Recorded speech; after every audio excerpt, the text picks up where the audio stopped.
You feel this nervousness on the phone there? Sir, I've been trying to make an urgent phone call up there. Well, I don't think it's something I want to do on an overseas phone. You gotta make some phone calls. Hang up the phone. Prank caller. Prank caller. Ladies and gentlemen, welcome once again to Packernet After Dark. This is the call-in show of the Packernet Podcast Network. If you'd like to call in, if you'd like to participate in the show, please feel free to do so. The phone number here is 608-501-0718. New callers go directly to the front of the line. And we're going to start trying to go through this as fast as I can. I don't see any new callers. According to this here, unless there's some I forgot to skip, we have 52 calls with the game right around the corner. So we got to rapid fire these things. Beer Cheese Jenny. Here we go. I'm just going to keep calling in and ranting, Ryan. Okay. You know what I'm sick of? The fans. I have a buddy who I just can't even talk. He's a Packers and Ravens fan. I don't get how you can be a fan of two teams. I'm sorry, that's retarded. But who in the Ravens? You know, Packers and Ravens? He's the type of guy who, anytime Jordan Love plays bad, he's got to say, oh, Dude, Love is trash. But anytime he plays good, you don't hear anything from him. Yeah. I mean, it's just so pathetic, man. I'm so tired of these fans. Well, look, and I understand it. I am susceptible to overgeneralizing. I think all of us tend to do that, especially during a game. That guy freaking sucks, and it's, probably doesn't suck usually, but he did in that instant. But it shouldn't be that hard to be a little bit more nuanced, rather than taking a small sample size and applying it to the whole. There's a logical fallacy about that. I don't remember what it's called, but I asked the robot. It says hasty generalization. I don't know if that's the one I'm looking for. But the bottom line is, it's not a sound way of thinking, but I think we all do it, so I guess I kind of understand it. And it's annoying when people do it in a way that you don't agree with, as opposed to like when I do it about, Bullard. It doesn't annoy me because he annoys me, but if you say it about somebody I like, then I get annoyed. But anyways, I'm sorry, continue. Who never want to, celebrate when the things are good. Right. But then when something's bad, it has to be total trash. Right. Oh, it's trash, we're terrible. It's like, well, then when they're good, they're crickets, bro. Like, okay, dude. They base everything off of one performance. And look, we know Jordan Love played bad. It was horrible. It was not good enough. But we know that he's capable of being good. And from my personal perspective, and I know people that are, sort of more on Jordan defender side of things, they get annoyed with me for saying certain stuff, but in no way am I conclusively saying he's a bad quarterback. The thing that bothers me, or more accurately scares me, is the inconsistency. I just want to know that he's a good quarterback. Some people have stamped it and said, oh yeah, he definitely is. Well, it's not definite. About half of his career has been really bad, and half of his career has been elite. And I don't know what to make of that quite yet. I would just, like a little bit more consistency so I can just definitively be like, ha, my quarterback's better than yours, shove it. Like, I want to do that, just to be very clear. I want that, and I want Jordan to be that dude. I can't get there right now. I think, really honestly, part of it is, again, not prepared, and I'm tired of that. But defensively, we talk about Javon Bullard, is just terrible, man. See, there you go. And he just can they just tell him hey, on this play, you're just gonna freaking cover this guy, and you're not gonna leave him. Should have two defensive play calls. You've got the defensive play call, and then the second one is where you just tell Bullard in plain English exactly what his responsibility is. That would be, a thought. You're just gonna cover it. And if we need you to blitz, we'll tell you when you blitz, or whatever the case may be. But let's not forget, man, that we're the Green Bay mother-loving Packers. All right? We root for this team for a reason, because we have a history, unlike the Vikings and the Lions. We actually have a history, and I understand that a lot of times we expect, championship caliber. We expect championships, all right?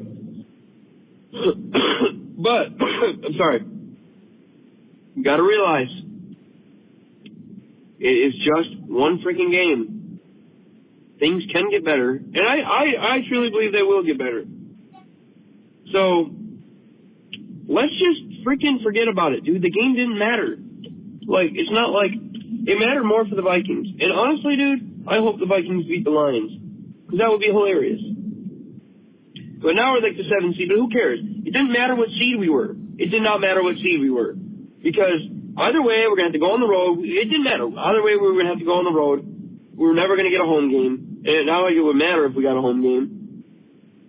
So, you know, let's just go beat all the supposed better teams. Let's show them that we're the better teams. No, let's not be stupid against the Bears either. Let's just freaking win that game, dude. I don't care if Malik Willis has to play the whole game.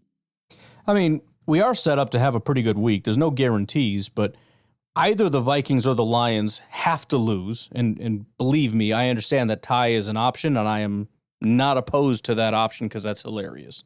But one of them has to lose, and the Packers are very likely to win the game with their starters. Nothing's guaranteed, but I'm just saying. So should be a pretty good week, at least from that vantage point.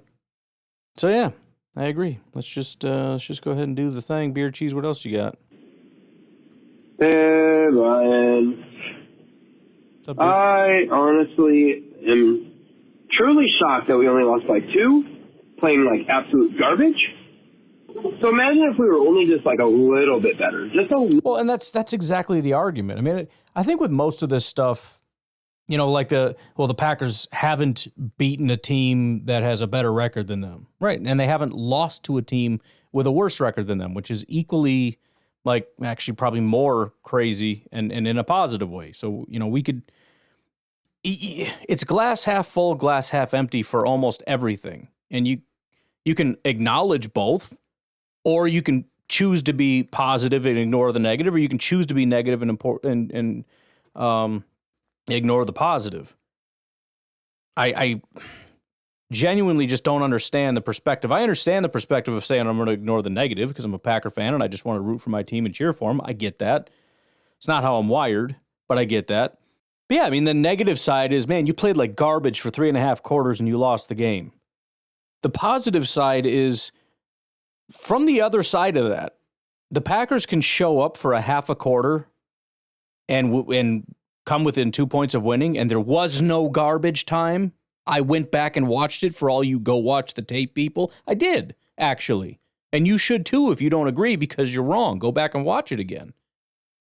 But not only is that a massive positive for how much damage this team can do when it's playing well, which it usually does, because again, this overgeneralization that bad period is just what we've seen all year, which is just ignoring 2 months of football for some reason. But it also is a massive negative for the Minnesota Vikings. How can the Packers just give up? Like, the Packers weren't even trying, and you couldn't just put the team away?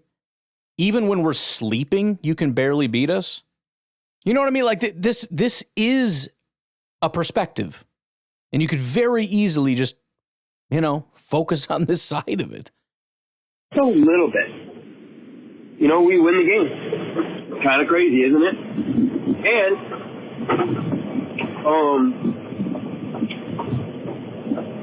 you know, I just don't know. It's not on one person or one player. It's not on one coach or one player. This is a total team failure. I mean, it just was bad all around. So let's realize that. Realize it's not all on Love. I mean, Love had some passes that receivers should have caught. And O-line should have blocked better. And Josh Jacobs should not have fumbled. I truly believe the game was over damn near when he fumbled. I just knew the momentum. Which is unfortunate, because that was one of the things coming into that game that I said doesn't happen to this team very often. I don't know definitively that it's true, that has anything to do with it. But if that is the case, that's upsetting, because, again, this is supposed to be a team that doesn't really get fazed by that stuff. Maybe it's different in bigger games and in hostile environments like that, where the stress kind of gets to them. I don't know, but it's unfortunate if that is what happened. Yeah. And there was no way we were coming back from that. So, and it's kind of how I feel sometimes about games. Like, there's a moment in the beginning of the game when you kind of think, yeah, we're not going to do this. But at the end of the day, now we have to beat the Bears then. And Commanders have to lose. So this is kind of bullcrap that we have to rely on another team so that we don't get the very last seed. But, hey, man, it is what it is. Just remember, at least we're not, Giants fans or Bears fans. Yeah. It's always a good thing to not be a Giants or a Bears fan, that's for sure. Daniel from California, go. Hey, Ryan, Daniel from California. By the time this is played, we will probably have heard all of this, but this is what I kind of feel about this Vikings game. Once Anderson got hurt, you got a guy coming off injury in Bullard, playing safety, not really having enough reps there all season because he's been our primary nickel defender. And now he has to step into a full-time safety role, and he just got torched, right? Yeah, and let me be fair to Bullard here. First of all, I like Bullard. I like what he has to offer. I hope that he can kind of turn the corner and become a good football player. He's been in a terrible situation. First of all, he's a rookie. That in and of itself is difficult. He's a rookie that was thrust into a starting role from the start. In addition to that really difficult thing, we started him off at slot, right? So I don't even know if we started him. He might have started at safety, and then he moved to slot when we figured out how good Evan Williams was. So he was a safety, and then they kicked him down to slot. He had to learn to play slot, and then that didn't go very well. And then due to injuries, they had to kick him back to safety. I mean, he's been in a tough spot, so I'll at least give him that. And you look at the game sequence of all this. Yeah, they passed all over us. So this pass rush and just the combination of safety just led us to getting beat. And you look at every pass, there was somebody bearing down on Darnold every play for the most part. It just happened to be after 3 seconds, 3.5 seconds, so it took him a little late to get to Darnold on every play. He had that time to step up and make the throw. So it is what it is. They beat us, but I think they just got healthy. They're a healthy team now. They have pretty much all their guys. We don't have the entire spine of our defense for the most part. And we held them to, 26, 27, whatever it was. But I don't know, man. I think we're going into Philly, and we have the defense to stop the run. I think we got this, dude. We're going to go into Philly, and we're going to beat Philly. I hope the Vikings next week, I hope they beat the Lions so that we can go back into Minnesota and we can beat Minnesota because we can do that. Yep. If I agree. We just have a better offensive game plan because he honestly straight up got coached. It seemed very vanilla, which was kind of weird. So I don't know if they were trying to go out and just muscle them and just like, we're going to run all over them and got behind and then just realized in the end of the third quarter, like, oh, he's running man? That's weird. I didn't even realize he was running a man. So then and then everything opened up once they realized that Flores was running man the entire game. But I think we could put up 30 on that team. We just can't play scared. We got to show up and we got to punch them in the mouth. And yeah, Josh can run all over them, but I want you to just fucking let Jordan go. Just let playoff Jordan go. He can win a game. We've seen him do good against the Cowboys. We've seen him do pretty good against the 49ers. Come back to us. Want the opportunity to let Jordan go, take control of the because I'd like to do first down pass, second down run, and then give it to Jordan. I'd like to kind of do that kind of sequence more instead of all these first down runs. But I don't know. Well, it's tough. I mean, and again, I don't want to pretend that there aren't different people with different perspectives. It's hard to listen to completely opposite things and not get annoyed. But, I mean, one of the bigger complaints that I've been hearing is, why are you passing on first down? You should be running, right? Because the point is if you pass and it's incomplete, now it's 2nd and 10, you can run. You're more inclined to pass. If that doesn't work, now you have to pass. So then you get into pass situation, right? And so especially when you're trying to run, I mean, as much as the Packers try to run, first down running makes, just a massive amount of sense. And I think it's been generally successful. I'm speaking without having looked into it, but I do think it's been pretty successful. So, I don't know, man. Maybe that's just the mode I'm in because that's what I've been looking into. I know different people have different ideas and perspectives on how to fix things. I think there's counter arguments for just about everything, right? So it's like let me give you an example. We'll get to the second part of Daniel's call. Again, this has been on my mind all day, all this stuff. So this is why when I repeat myself a lot, it's because this is what's been on my mind all day. There's a lot of talk about play action pass. Why don't you do more play action pass? Every time there's a stat about how elite they are with play action, but then how rarely they use it.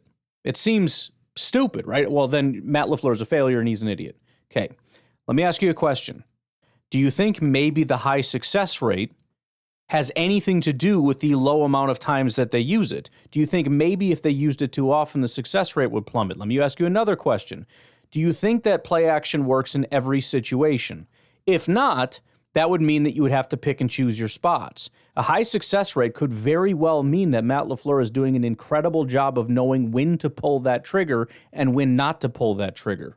And just arbitrarily pulling that lever as though we're just good at it no matter what, and we can just pull that lever as many times as we want, and it's never going to be less successful, is not a correct way of thinking. Now, that doesn't mean that we're not missing opportunities, but to just see those two things next to each other and just assume, therefore, Matt LaFleur is an idiot for not doing it more is just not correct thinking. It's just not.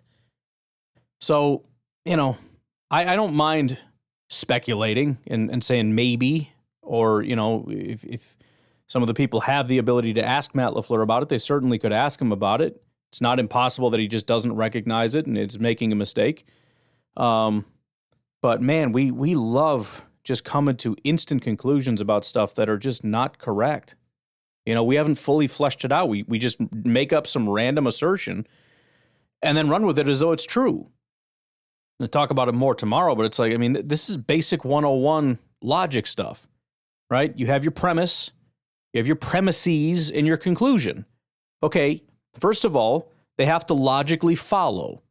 The two things have to logically follow, but also you have to prove the premises, and that's the biggest issue. Everybody's good at coming up with valid arguments. Valid just meaning the conclusion follows the premises. Everybody's very good at that. The problem is it's not sound because you haven't proven that the premises are true. Does that make sense? Let me give you a quick example here.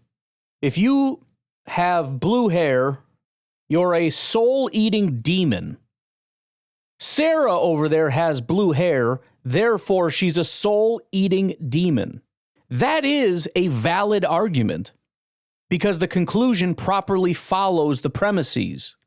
The problem with the argument is that you haven't proven that those two things are true. Number one, does she have blue hair? You can easily prove that one. Okay, what about the other one? You have to actually prove that people with blue hair are soul-eating demons. Can you do that? The answer is no. Therefore, this is stupid.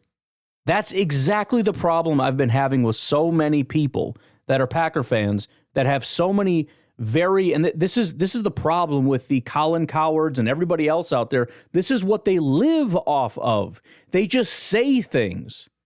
They're very good at coming up with valid arguments. They are horrific at coming up with sound arguments. More on that tomorrow. To sum up my point, this is what I want. All right? It's simple. I want to go into Philly, beat Philly. I want to go into Minnesota after Minnesota beats the Lions. Beat Minnesota. And I want to go into Detroit and beat Detroit. I think Minnesota is probably better than Detroit right now. I think so. Nothing has proved me that because they haven't played yet. Right. But the two best teams to me are the Vikings and the Lions, and we're not that far behind. We just have to play a whole game. I think the Lions' offense is freaking brutal how good they are. They scare the crap. Leaving the advanced analytics alone, just watching it, it scares the living dog crap out of me. The Vikings I feel like they're similar to Vikings teams of old. It's shocking because nobody thought they'd be this good, but it reminds me of, I don't know how many years you have to go back, but, Kirk Cousins was there, and their defense was also quite good, and this is probably the Stephon Diggs era. And, they were just a well-rounded team with a coach. I mean, he was a defensive-minded coach at the time, but a coach that was very respected. And I mean, it was a well-rounded team that you had to play good football against, but they're beatable. That's how they feel to me. The weakness for Detroit is their defense is garbage. And so the whole thing with Detroit is you have to find a way to stop that offense. Very similar to the 49ers. If it wasn't for those picks, they would have won the game because they scored on almost every single time they drove the ball down the field. So it just becomes a matter of, can you stop them a couple times? And I think there's going to be teams in the playoffs that are going to be able to stop them, and they're going to be able to score, and they're going to be able to win. So I don't know that, and who knows, but I don't think Detroit really is going to be able to win with that defense. Minnesota, I don't know. I think they have a chance. But again, if you look at, they almost lost to Seattle. They almost lost to the Packers. Again, if that running back drops that ball, I think they lose. That's it. That's how close to losing they were, in my opinion. I think they would have lost that game. So it's hard to not be, to some degree, impressed with the Vikings. Their record speaks for itself. Their offense is good. Their defense is good. To be a well-rounded team with a good record is, it's hard to talk crap about the Minnesota Vikings. But as far as just burying teams, as far as just like dominating, they're not doing any of that. In reality, and I'm not calling them frauds, but in reality, really what they're doing is winning all their one-score games at a really high rate, which we've seen them do in the past. And, again, that's not sustainable. The very next year they fall off. And maybe that in and of itself is a skill, great. But, you're going up against, first of all, you're going up against other teams that have good records because of one-score games, but also they're just really good teams, so it's hard to even keep it within one score. So, I mean, we'll see what happens. But, I don't want to put these guys too much on a pedestal to where it's like, oh, lowly Packers, we have 3, 4, 5, 6 problems that we can count. And so therefore, you're never going to beat the likes of these elite teams. And it's, it certainly isn't easy if you're making these mistakes, but it's not like they don't have mistakes, We could beat them in a quarter. We could beat them in a half. We just need to beat them in a whole game. We could do it, all right? Philly? Yeah, I know I'm jumping over Philly, but look at Cooper. Cooper running sideline to sideline. I think he can put Barkley in a blender, man. I think we got this. I'm excited for the playoffs. Yeah, we got the Bears. It doesn't really matter. Unless the Redskins lose. Yes, I said the Redskins because the Native Americans supported that name. But unless... Sorry, I had to go back and delete that. Please continue. They lose. Bleep that part out. I didn't delete anything. I'm just bleeping stuff out. It looks like we're going to Philly, so... Yeah, dude. We're going to be the first 7th seed to win the Super Bowl, man. That's what it is. If this team can't do it, they just need to show up. And a surprise game like that in Week 17, Matt LaFleur is going to be all down there, just all, it's going to be a rough week of practice. So they got their gut check. Now they need to show up. Super Bowl run starts today. Go Pack Go. You mentioned the 7th seed thing, which is funny. I saw a couple people, again, wanting to be pessimistic about stuff. Like, well, first of all, look at how few teams have won as a 7th seed, which, of course, there hasn't been a 7th seed for very long. There's also people like, well, even the 5th or 6th seeds don't win very often. It's like, people really like to point out self-evident things as though it's something kind of remarkable, like the teams that are less good win less often. Like, bro, you had to go find that stat? Jeez. As though like finding the stat somehow demonstrates there's this like superhuman entity that will not allow the Packers to win. Like, yeah, dude, it's an uphill battle. I get that. It's harder when you're not like an undefeated team that's better than everybody and you don't have a bye that's basically an automatic win. I understand that. It's a big deal to have that automatic win. But I don't know that you're really telling me a bunch. I don't think we took a break yet. Why don't we take a break? By the way, I appreciate the perspective, appreciate the optimism. We're going to have to get in that mode, man. I mean, you don't have to. You can sit here and cry about everything. Be like, oh, we're going to lose. And it's like, okay, great. Well, that's how you want to spend your last weeks as a Packer fan. That's entirely up to you. But yeah, we're going to have to get into that mode of like, freaking, it's playoff time, dude. Let's get going here. We'll take a break. We got Bill from South Carolina. Hey, Ryan, this is Bill in South Carolina. What's up? And, yeah, that was a concerning game there. I've been watching the Packers since like 65. And for me, I know you guys up there, I'm from New Jersey and now I'm South Carolina, but Of course you are. for me, the team that Of course you're from New Jersey. What's going on in New Jersey? Dude, I'm starting to think New Jersey is like it's like a little pocket of Packer fans over there or something. Like, it's kind of like when you see Brazil or some other random places where it's just like there's so many Packer fans and you're like, what is going on over there? A lot of Jersey Packer fans. I really don't like is the Vikings. But I got to give it to them. They played a good game. Darnold played really well. I think we contributed to him playing really well by just rushing forward and getting no rush at all. I mean, there's no way you're going to cover these really good receivers for that long. It's impossible. Sure. There's no way it's happening. Once you put a little pass rush on and got to him a little bit, then things change a bit. He's not a very mobile quarterback. So, anyway, I think that was a big mistake in our game plan on defense. And Jordan, love Jordan, but he came out very, very, very slow, timid. I don't know what you want to call it. Very, very bad until the end. Yeah, that was disturbing. We're going to be in the playoffs. We're probably going to have to play the Eagles first on the road. They're a very well-balanced team. The Vikings are a very well-balanced team. I think we're a very good team considering we played one of our, spotted them almost 3 quarters, and we still almost beat maybe, I think, the second best team in the NFC after the Eagles. And they're both close. So if we play a decent game, we could beat anybody, but we have to bring our A game to the playoffs. Right. Or else we're going home. That's the bottom line. So, No, and that's it. Like, wherever you fall on this, I think it's an overreaction to, first of all, again, pretend that this has been happening all year. It hasn't. They did it early, and then they've been a fantastic team for quite a while, since the bye, basically, and then they had one bad game.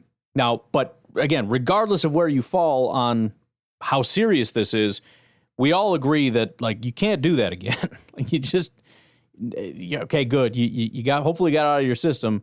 Now you have to kind of go on a little bit of a run here. But again, that's true of all the teams in the playoffs. And only one team is going to be able to execute that properly. I'm not like completely distraught right now because I know we have the talent. We have the players. We just got to put it together and play clean. Again, we were playing clean for about 4 or 5 games. And then yesterday, not clean. Right. We did get ripped off on the one offsides. But, oh well, that's the way it goes. But anyway, we still got a lot to look forward to. We're in the playoffs. We're going to have to play on the road, and we're going to have to play really, really, really well, or we're going home.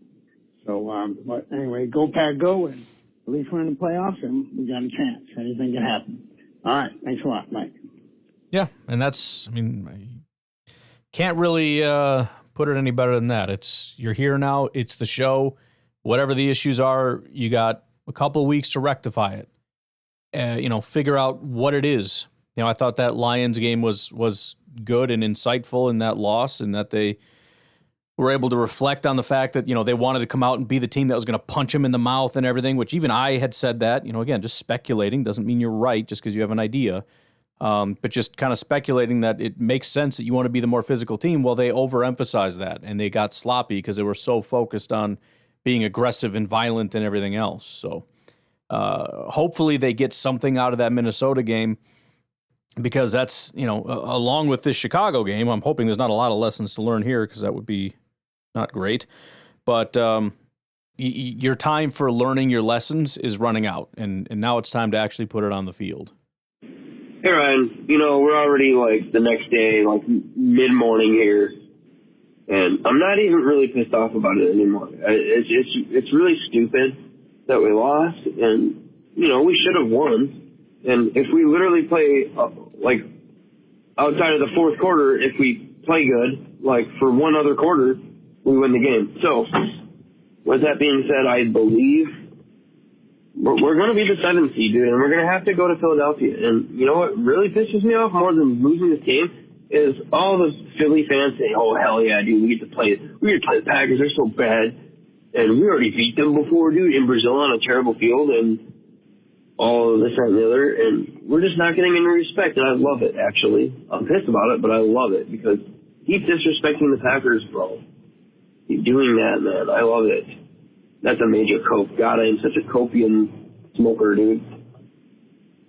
But it's just like, in the people that just, they act like we're the worst team, man. It's even Packer fans. They're just like, they're acting like Love is the worst quarterback of all time, and that, you know, that we'd be better off without Matt LaFleur, which is total bullcrap. And I am so sick of the people that say we should fire him. Like, don't get me wrong, he makes mistakes like any other coach does. But, again, there are 20 teams that would beg for him. They would literally beg on their knees. They'd be, please, please give us Matt LaFleur. Let us have him. Because our coach is an idiot. But, you know, I think this loss could be a good thing for us, you know? It could really help us, you know, because if you have nothing to learn, well, there's nothing to gain. So you learn a lot from losing. Sure. And especially the way we did. But we got to beat the Bears, man. And, hey, put it this way. Now the Lions and the Vikings, now they can't rest their starters. Or the Lions can't anyways because they thought they were going to be the 1 seed. And so anyways, I'm just sick of NFC North rivals fans being dicks and pissing me off and saying stupid stuff that doesn't matter. And I think we're going to be okay. And I think we should just appreciate the fact that we have a team that's actually contending and that we're not, you know, that we actually have an opportunity to win the Super Bowl. Not saying we're going to win the Super Bowl, we won't, but I don't know, man. I like the odds of us playing with house money against Philadelphia or going on the road for all these games and playing with house money. See ya. Go Packers. Is what it is, man. Never said it was going to be easy winning a Super Bowl, you know what I mean? So, time to just man up and get her done, you know? Ryan Beershey's been here. Can we be honest? All the mistakes that we made are fixable things. Illegal shifts, come on. That's standing in the wrong spot. How do you stand in the wrong spot? And then freaking the drops and just the stupidity, man. It just... What kind of demonic... What was that? I've heard that sound before in horror movies. Oh, it doesn't make sense. Like, you know, so they're all fixable things. You know, you think about, like, Jordan can make a better pass. Receivers can catch the ball. Can stop having any dumb penalties. O-lineman can start picking up the box. And this is all fixable stuff. And we've seen LaFleur fix it. And I thought, really, that it was fixed after the bye week. And we're going back to this crap. We've got to stop doing that. We've got to stop being there. That's not the team we are. That's not... I know we are so much better. I know it. And everybody else knows it. And for anyone that thinks that we're not a good team, I don't know what to tell you, man. Our worst loss is to a 13-3 team. So, I mean, decipher that how you will. I guess that just shows that we're just not there yet. Maybe. I don't know. Maybe this was a good ass kick that we needed, man. Maybe this really kicks things into gear. I don't know. That's not up to me, though.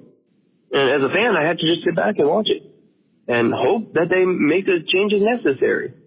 And honestly, kind of how I've been watching games lately is just watching them. I don't have any expectation of a win or a loss. I just watch them and let it happen because ultimately I'm a fan of this team and, you know, other fans of other teams are going to act like I have something to do with it and how it's supposed to hurt me or whatever. It's like, I'm just watching the team that I love and I call mine. So that's all I can do is watch and hope that I like what I'm watching. And last night I did not really like what I watched. But there's things to take away from it and we'll be okay, guys. just freaking relax and go do something else, man. Go outside, touch grass. All right, see you. Well, some wild stuff going on over there, but yeah, I mean, I've been saying that, and I've been failing at that, but that's sort of my goal as well. And what I've been encouraging people to do is to try to go into games with no expectations, or at least lower your expectations a little bit. Let's just assume, let's not go into this game assuming that we're an elite team. And I know, the negative fans are, well, I definitely don't do that. You do that. You absolutely do that. And I know that you do that because when they don't fulfill that expectation, you get upset. You get upset about anything that is below that expectation. So lower your expectation. Just go right in the middle. Assume we are a, 7-8 win team. And that's what's happening. And if you're able to, because if you're a 7-win team and you're actually able to beat, not the Bears necessarily, but if you're able to beat the Minnesota Vikings or the Detroit Lions or the Philadelphia Eagles or the Baltimore Ravens or the Steelers, the Chiefs, the whatever, you feel great about it. It's a pretty impossible task for people like me. But I'm just saying, if we can get there, it's going to make these games much more enjoyable. To actually win a game and be like, holy crap, we won again? Why do we just keep winning all the time rather than expecting to win? And then, even when it's close, like, I don't know, I think that was kind of crap. Hey, Ryan, TJ from Alabama. What's up? Well. Not a great game. I don't think it really changes anything. I think we were a good team before, we're a good team after, and we're a team that before we couldn't figure out a way to beat the top of the league, and after we're a team that can't figure out how to beat the top of the league. And I'm a green and gold colored glasses type of guy, but I still believe we can beat anybody. Well, I mean, listen, and this is a major problem with the NFL. I've said this before. The sample sizes are just too small. You're telling me that these just couple losses that the Packers have are some kind of a definitive statement? I mean, it's silly to think that. It's absolutely silly. Okay, so if they faced 13-win teams, 1,000 times they'd win 0? Come on. Stop saying stuff like can't. I'm not talking to you, but it's just, I don't know. It's absurd. Is it possible that it's somewhat of an anomaly? That it's not actually that bad? It's just kind of, these have almost all of them have come down to coin flip games, right? Only one of them was a definitive loss, and that was to Detroit. And then we had 2 Minnesota games, another Detroit game, and a Philly game. So there's 4 games that came down to the wire. Those are coin flips. It's unlikely for coin flips to come up heads 4 times, but it does happen. Just like every season, there's unlikely things that happen all the time because there's been hundreds of seasons and thousands of teams' seasons. There's going to be weird things that happen, and to pretend like 4 games is a big enough sample size to make some sweeping declaration that it's not an anomaly, that these 1-score losses are actually some big statement, is nonsense. They've lost 0 games to teams with a lesser record, including good teams with a lesser record. And they've lost 4 games to teams with better records by 1 score, which everybody with an understanding of mathematics would tell you that it is a coin flip. It's pretty much an anomaly. It's luck based. There's a lot of things that go into it that are not necessarily trustworthy, let's say. And there was 1 loss, 1 actual, you definitely lost that game, kind of a loss. Why would we base anything on that?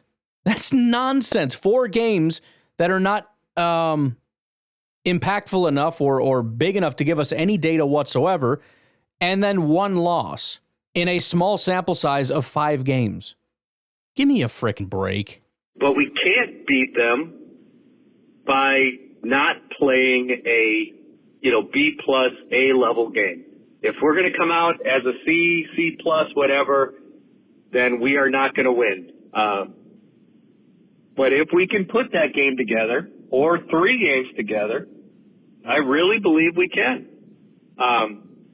But we haven't done it. So if we haven't done it, then there's no empirical proof that we're going to.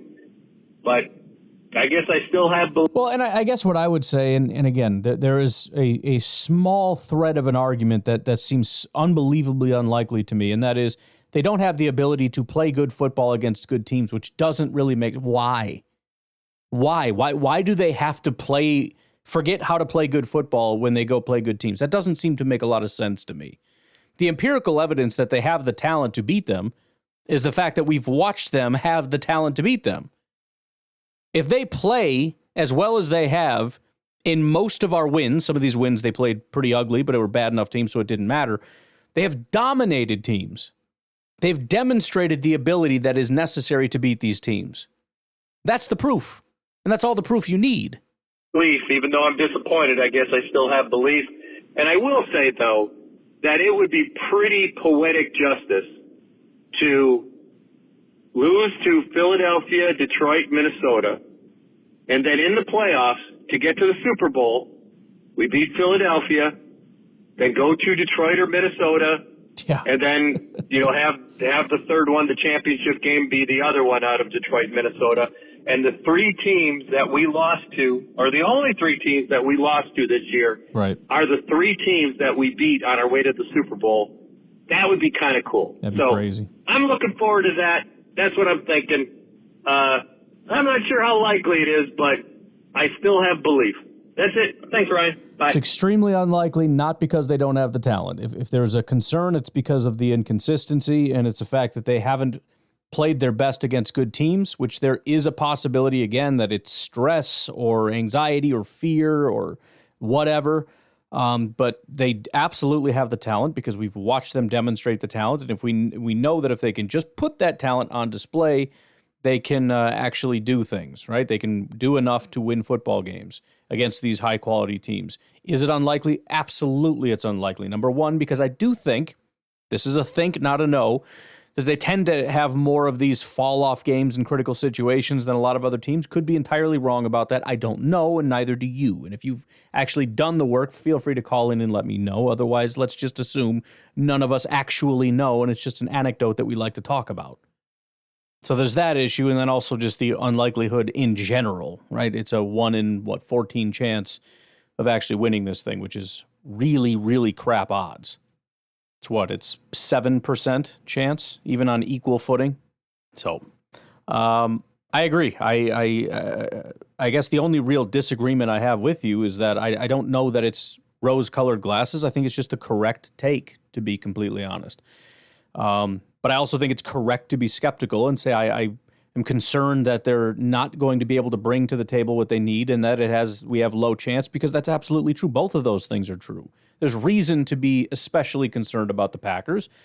There's reason to, or at least reason, there's definitively an issue with just statistically how unlikely it is. But it's not rose-colored glasses to say I believe that they have enough talent to win these games, because of freaking course they do. It's just silliness.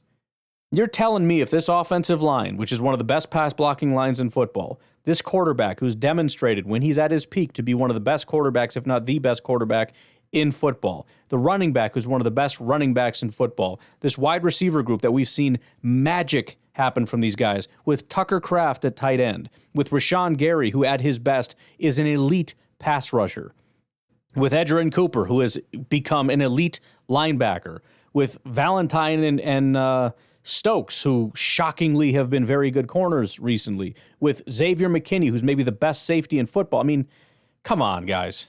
Come on. Let's just be a little bit serious about this. We're going to do another one and then take a break because we gotta go through a bunch here. Hey, Ryan, it's Craig from Indiana. What's up? It's Monday. The one word. By the way, I can't say what's up and not miss Pedro from Brazil. I don't know where you're at, what you're doing out there. I'd love to hear from you, but just every time I say what's up, I just think in my head, what's up? That way that, he says it that I can't. I guess I'd describe the game as just really, really disappointing the way we've been playing. And then for all of our I thought stuff that we were past showing up, like all the penalties, the drops. Jordan just playing horrendously with his throwing, and then again, no pass rush. Darnold had way too much time, and then I knew the secondary would be a challenge with Jair and Evan out, but not just disappointing. We were playing so well the last several games, obviously, and just to go in there and play that lethargic and that again, all those bad habits, if you will, that were happening early in the season, showing its ugly head the second last game of the year isn't encouraging for sure. Despite all that, it is amazing that we only lost by 2.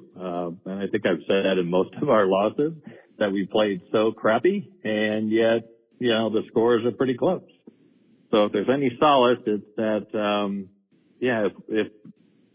if we just play decent ball, we can be beating these teams. And you talked about it. It's consistency, right? So Yep. That's what's scary going into the playoffs. Whether or not we can do that for 3 games, I'm not sure. I felt very good about it before this game, that we were kind of over that hump, and we were kind of hitting on all cylinders. But the Vikings just seem to play with good flow. It looks easy for them. Same with Detroit, and we just seem. Well, again, I'm probably being obnoxious by like nitpicking every little word, but let's be clear about some stuff. First of all, I agree they made me nervous because they went back to the way that they were, but really all they demonstrated is that they're not immune to off games. And then as far as Minnesota, I agree they looked fantastic, but I would say they looked fantastic as in that game, as opposed to they look fantastic as in every single week that they play, because that's not correct. They, again, nearly losing to some pretty bad teams. A team that we blew out, Seattle, they nearly lost to. They looked good in that game for sure. But as I've said before, I think that was probably the best game that Minnesota has played. Certainly the best game that Darnold has played, not only this year, probably in his entire career. Really have to fight for everything. We just don't feel to have that same rhythm. But, we're in the playoffs any given Sunday.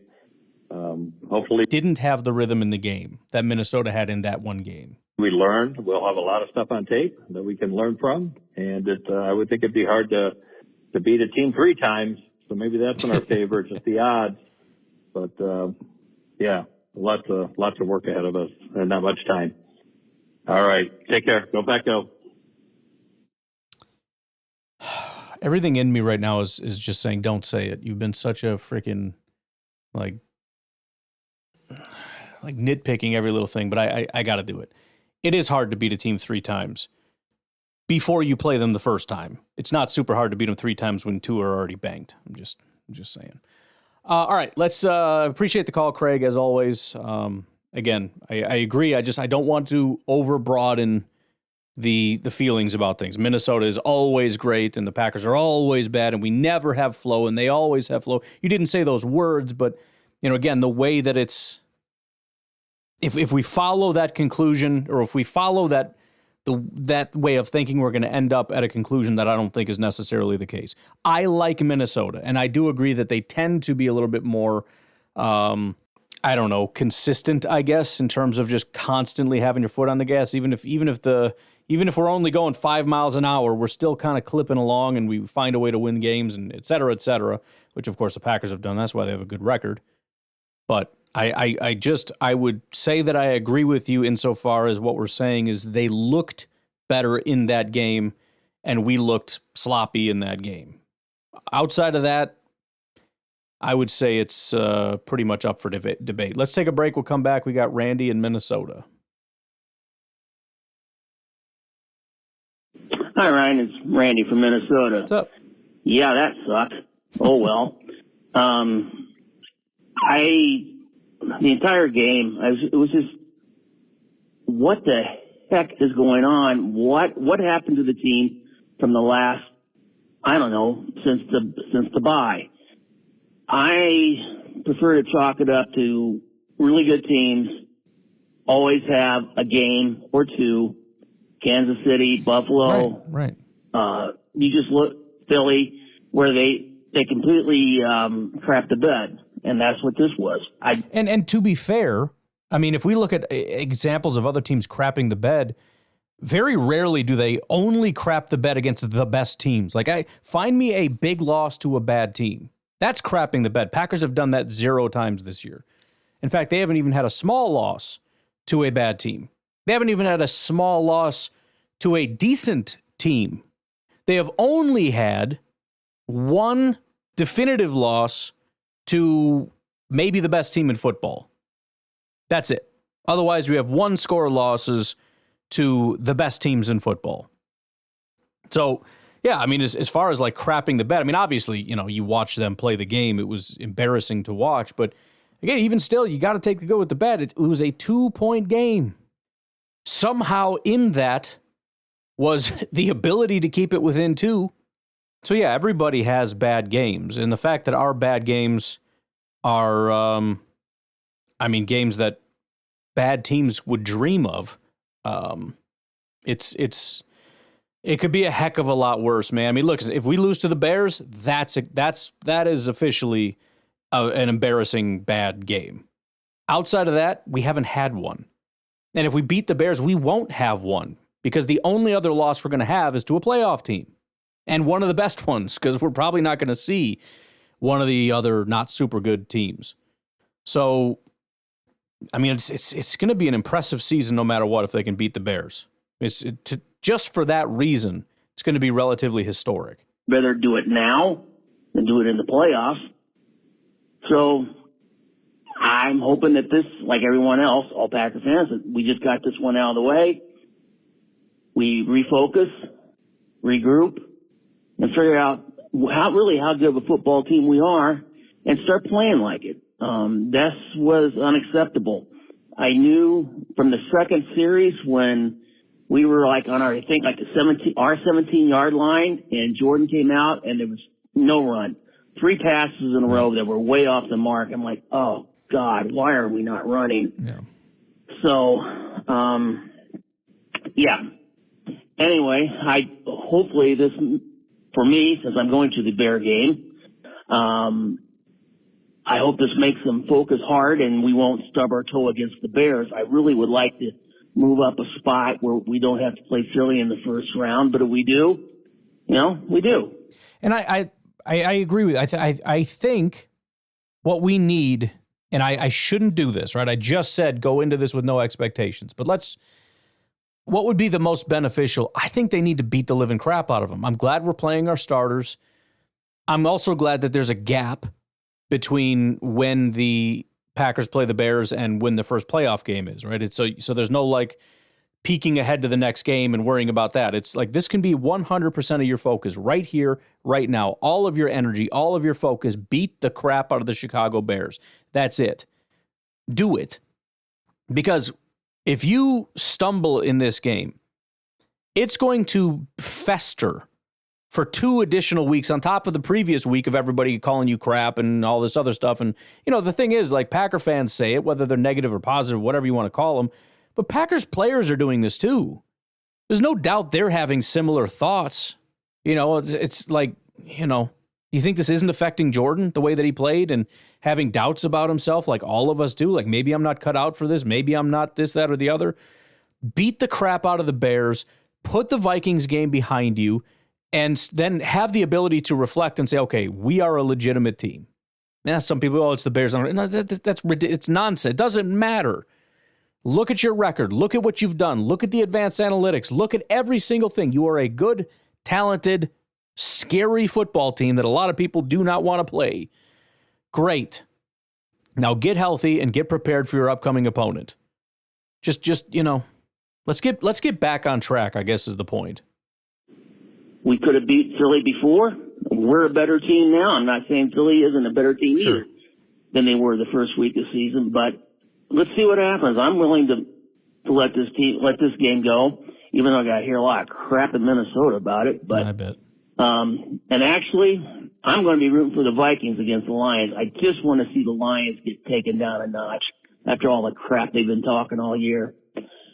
Anyway, I don't know how much time I got left. I don't want to go over. I just want to wish everyone a happy new year. Let's keep the calls going. I really enjoy the conversations. Go Pack, go. Bye. Heck yeah, man. Appreciate you, Randy. And I'm hopeful that you have a solid game. I hope it's a fun game to experience. Ryan. What's up? Here she's Benny. So, during the game yesterday, I didn't realize this till after seeing stats and whatnot. The Vikings, blitzed 70% of the plays or something absurd like that. Okay, so then why in the hell does Matt LaFleur not throw screen passes? Why are we not doing quick stuff? Remember all those years with Brady and, all the other good quarterbacks? They would, all they ever did was just do the quick plays and, they would do a bunch of them and basically paper cut teams. Why do we not have an ability to do that? Or, maybe not the ability. Why don't we do that? Why are we unwilling? So I just think that Matt LaFleur's unwillingness to do certain things when the situation calls for it is really detrimental to us, man. And then Jordan just needs to play faster and get the ball out of his hands and maybe even evade the pocket a little bit more and just take it himself. I also don't understand Tucker Kraft not only getting 3 targets and that's another thing is he's a guy you can pass quick to. But well, and like I said, he was there. That was an option pretty regularly was Tucker Kraft. I feel like with Jordan, what I'm seeing or what I saw in that game reminded me a lot of late stage Rodgers. There's a lot of discomfort there. There's a lot of instant panic, and the calm, cool, collected Jordan is the scary Jordan. The panicked Jordan is it's obviously not very good. So yeah, Matt LaFleur and Stenovich and everybody they gotta come together and try to figure it out. And they did try in the game. There was a lot of quick passes and things like that to try to get him back into a rhythm, get him more comfortable. But it never really got to the point. I guess until the very end. At the very end, Jordan really clicked, but it took way too long for that comfort to settle in. So I don't know if it's a nerves issue or what exactly it is, but it's problematic. Yeah, basically when Jacobs fumbled, I guess LaFleur just didn't trust him for some reason after that because he never really ran. Yeah. And it's not like we could because our O-line just decided they didn't want to play. It's not true that they never really ran. I understand the very next series. And again, you don't run on first down and then you throw an incomplete pass. You're in 2nd and 10. You probably want to pass. You could run, but you probably want to pass again. That's incomplete. Now you have to pass. That's incomplete. Now you got to punt. The very next series, they did run the ball. It's also hard to run the ball when you're behind. So there was less running and more passing because you're down by 400 points. So I don't think it's true that Josh Jacobs fumbled and they said, screw this guy, we're not running anymore. But, I just honestly kind of want risky Jordan Love back. I honestly will take the interceptions, honestly. Well, and, I've heard other people talk about that too, as far as we need Jordan Love back. He's being too conservative. The biggest issues we had in this game were when he took the ball deep. He did it constantly. He's constantly throwing deep passes. They're just inaccurate. So it's not that he's being conservative. It's that there's an easy option here to pick up 5 yards. He decides to throw it, the risky pass, 20 yards down the field into double coverage, and it's 10 yards over their head, which is probably a good thing because it probably would have been picked if it wasn't 10 yards over his head. So I don't know that risky is necessarily the issue. At least it wasn't in that last game. You just have to play better. I don't care if it's short passes, deep passes, quick passes, slow passes, whatever it is. I just need it to work. I need it. I need you to do the right thing, find the right guy, and throw a good pass. And if you do that, we're fine. But that's not what happened. Because I feel like he just played better. He threw better passes, and it was amazing. And yeah, like it might screw us, but at least, like, you know, if he was playing more risky yesterday, I feel like we probably could have done a little bit more. And I don't know, it's almost like a trade-off, you know what I mean? He just needs to. I think he's being held back by LaFleur, basically, is what I'm trying to get at. Like, I feel like there's so much that more that Love can do for this game. I think. I very much disagree. Not only was he able to throw to anybody he want, he regularly chose the deep passes, and that was almost always the wrong decision. We watched Jordan take shots over and over and over again. The problem is he was horrifically inaccurate. It was just awful. Every single one of them, with the exception of maybe one. I think there was one kind of deep across the middle, maybe to Tucker or something. That, you know, I mean, we're talking wide open. Aside from that, he was wildly. Let me just put it this way. First of all, he's not being held back. Second of all, he needs to be held back. At least in that game, no more, because it was horrifying. Jacobs being so good for us, he's kind of made it to where Love hasn't had to do much, and he's kind of more of a rhythm passer, so we just need to get him more in rhythm early, you know what I mean? Yeah. I understand establishing the run and all that, but you got to let Love get into rhythm early. So that's all I got to say. Go Packer. I've called him winning too many times. I need to stop. Well, now I got a decision. I was going to do a call or two more. We got 3 Kyle from Madisons. We got 40 calls. I think we just got to do it. All right, Kyle. Let's go ahead here. Hey, Ryan, Kyle from Madison. How are you? It's I don't know what we're calling today. Black Monday, I guess. I just want to call in with just a positive, actually, from yesterday. I've been rewatching some of the broadcast copy, which I don't really recommend if you can help it. But, man, Keyshawn Nixon has some just truly elite plays in this game. There is a play where Darnold just uncorks a freaking cannonball to the end zone. I believe it's to Addison. I apologize. I should know this. But, man, Nixon is just with him step for step, doesn't freak out, doesn't panic and grab him, which I think probably a lot of corners do in that situation. And he just stays with him. His body control is just elite. And he even is able to, I mean, even you look at it in super slow-mo and he's eyeing where the ball is. He's keeping his body exactly where it should be, how it's coached. And he gets his hand right in the breadbasket and he just disrupts that catch process and saves us a touchdown. Look, it's a tough day yesterday, but if you would have told me, 2 years ago when Nixon came on as a special team returner, and I remember, when they started putting him at corner, I'm thinking, okay, this is like a sketchy experiment here. This is like a pie-in-the-sky dream. Yeah, Keyshawn Nixon is going to be our boundary corner, But, I mean, I gotta say, man, I don't want to overhype his ability, because I think he does have some limits, but wow, I mean, you could do, if he ends up being our second corner with, Jair healthy, inshallah,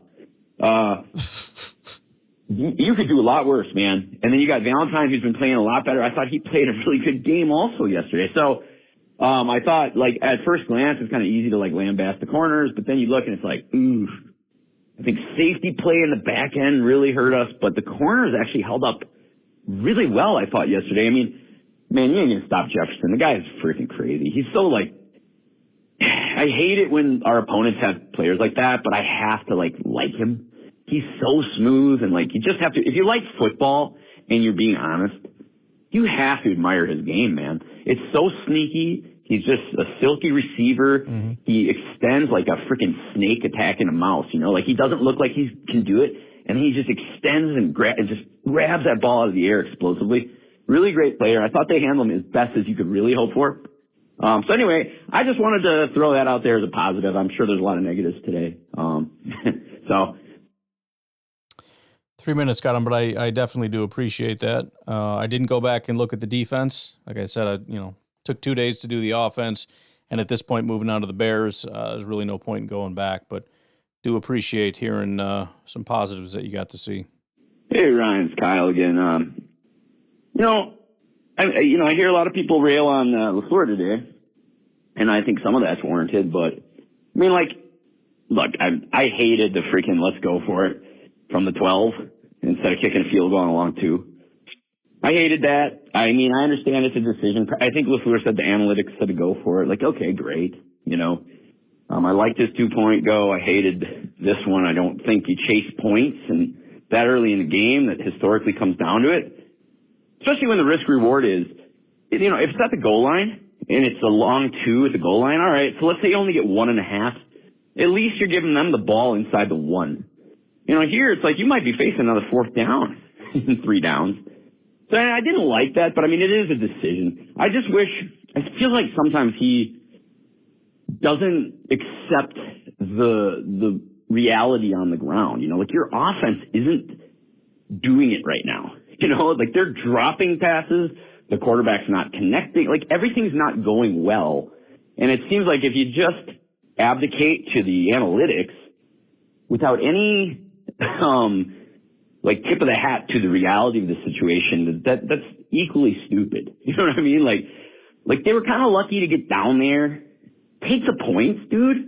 You know what I mean? Make it a 1-possession game. But I also reject I'm hearing a lot of the LaFleur didn't have him ready to play thing. I don't know that I ever really buy into that. Man, what's LaFleur going to do? Yeah, I think there's this. Well, I do think that's a good point. It ties into everything that I've been saying as far as, okay, you've made an assertion, you made a claim, now back it up. You can't. Other than to say, to me, it seems intuitive. Great. To me, it doesn't. So now what do? We're at a stalemate. I mean, that's exactly the point, and that's where we need to have a discussion. What do you want Matt LaFleur to do about his guys not being, motivated to play a game seemingly or prepared to play a game? What is it you want him to do? Because again, here is, and I've mentioned this recently. There was a story, I think it was Shady McCoy talking about Chip Kelly. And Chip Kelly had found out from his security team that LaShawn McCoy was staying out late one night.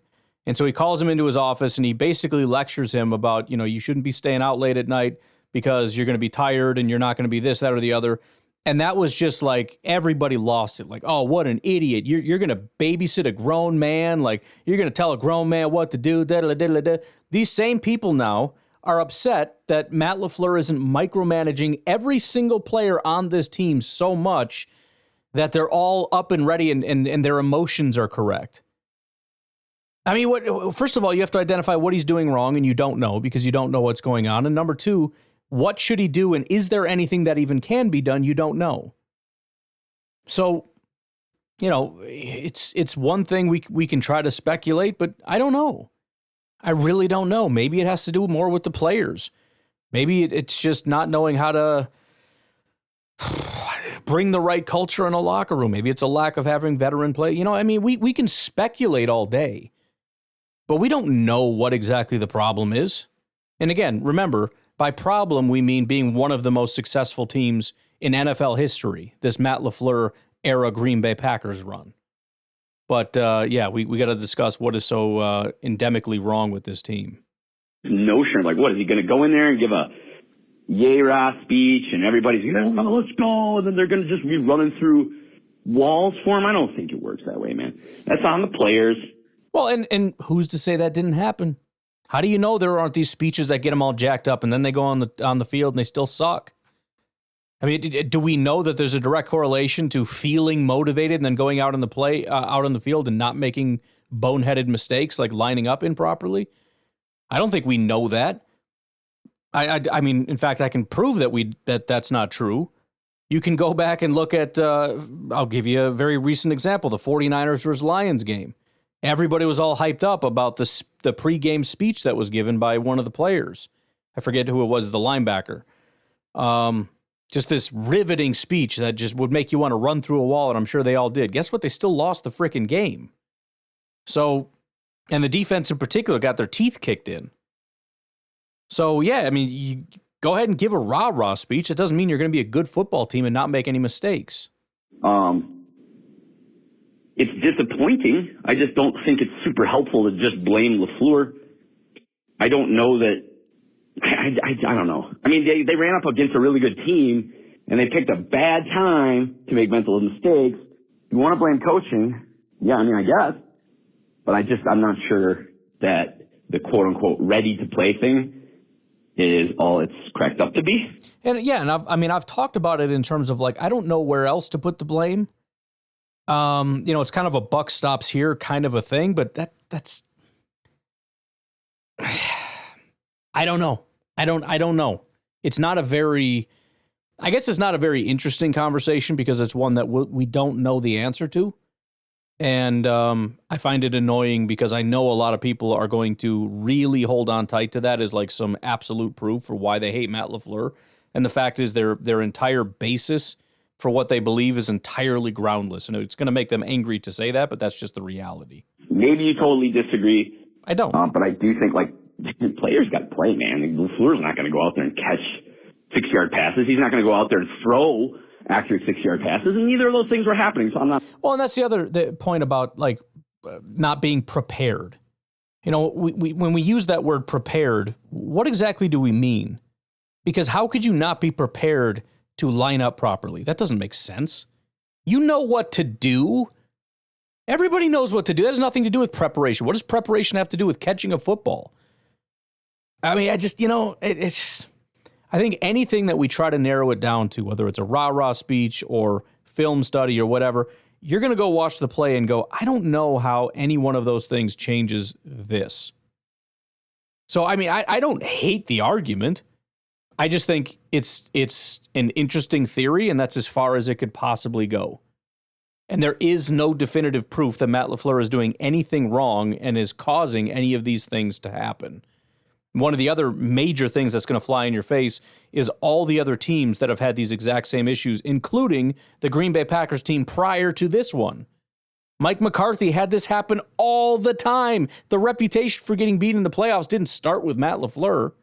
Not really sure exactly what that is. I will say, going back to that, going for it, I mean, I think it's possible he got caught up in the moment and he's seeing the Vikings offense really slicing through us. Although it hadn't gotten totally absurd yet, and maybe he just felt extra pressure, which is kind of what we do, or what we have done to other teams before, you know, this perceived extra scoreboard pressure, as I put it before. And I feel like the Vikings actually handed LaFleur a big serving of that, and he kind of... Well, I mean, I think the answer to the question is the one he gave. The analytics say you should go for it here. That's the right call, and so he just said okay and went with it. Sorry, 3 minute got me. But yeah, I was just going to say, like, that perceived scoreboard pressure, like, it kind of got flipped on us, and LaFleur stepped in it a bit. The one thing I will say... Well, again, that assumes that it was the wrong decision. That maybe is a little bit harder to discount from a coaching standpoint is how remarkably similar... Well, certainly the 2 Viking games this year. But I would say all 4 division games this year... Hell, I don't even remember the Philly game. It's that long ago, so I don't remember how that played out. And in our playoff losses, there is such a crazy similarity of how this team does when it loses. You know what I mean? Like, it's almost verbatim, you know, copy paste. When we lose, here's how it goes, right? I don't know that it's necessarily playing from behind. I know in some of those Rodgers teams, you know, we remember waiting and then there'd be some mistake and then everything would fall apart and it just seemed kind of for no reason. It's not quite like that, but man, as soon as Jacobs fumbled that ball, it was like, okay, let's all fall apart, everybody. And I don't get it, and I don't get how how is it possible that their losses are so the same all the time? You know what I mean? Like, it's like the same freaking game that they lose, right? I mean, did you not know we were going to lose the game when we fumbled that freaking ball? I mean, maybe not quite then, but soon after it was like, okay, wait, it's going to be one of these. Anyway, I don't know how you explain it. I don't know if it's coaching. I don't know what. I don't know enough about it, but it is striking how similar they are. Well, yeah, I mean, look, when when you're a team that is as good as the Packers are, and again, it's going to annoy people, but just freaking listen. When you're a team that's as good as the Packers are, a lot of your losses are going to come when you beat yourself. And so, yeah, a lot of the losses do look similar insofar as like you watch them play and you're thinking, oh no, this is the bad team. And so, as far as did I know they were going to lose? Not necessarily because they've had so many games where they've come back and just beaten people, but because it's the Minnesota Vikings, if it was the Titans, you'd be like, all right, well, I think they'll be all right. They'll figure it out. I mean, they need about, I don't know, 3 good drives and they'll win this freaking game. The Vikings, you gotta step it up. But yeah, I guess that's what I would chalk it up to. Anyways, I got to get out of here. I did my best to clean up as many calls as I could. We still have 37 left, so I don't know exactly what to do about that, but I'm going to go. You guys have a good rest of your night. I will talk to you tomorrow. Have a good one. Bye-bye.